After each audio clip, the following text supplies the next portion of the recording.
അന്നഗര കടാംതോട് പാലം തകർച്ചാ ഭീഷണിയിൽ. തൃശൂർ നിന്നും ചാവക്കാട്ടേക്കുള്ള റൂട്ടിലെ പ്രധാന പാലത്തിന്റെ 2 തൂണുകളുടെ അടിയിലെ കരിങ്കല്ലുകൾ ഇളകിപ്പോയ നിലയിലാണ്. ഏകദേശം 80 വർഷം പഴക്കമുള്ളതാണ് പാലം.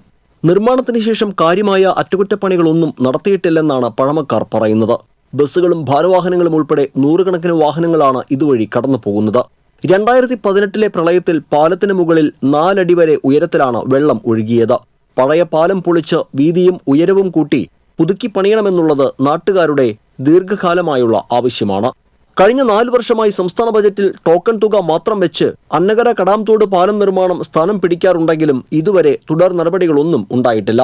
പാലം നിർമ്മാണത്തിനാവശ്യമായ സ്ഥലപരിശോധന നേരത്തെ പൂർത്തിയാക്കിയിരുന്നു.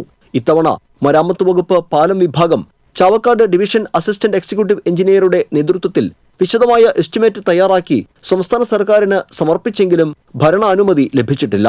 പുതിയ പാലത്തിന്റെ നിർമ്മാണം അടിയന്തരമായി യാഥാർത്ഥ്യമാക്കണമെന്നാണ് നാട്ടുകാരുടെയും യാത്രക്കാരുടെയും ആവശ്യം. TCV പാവറട്ടി.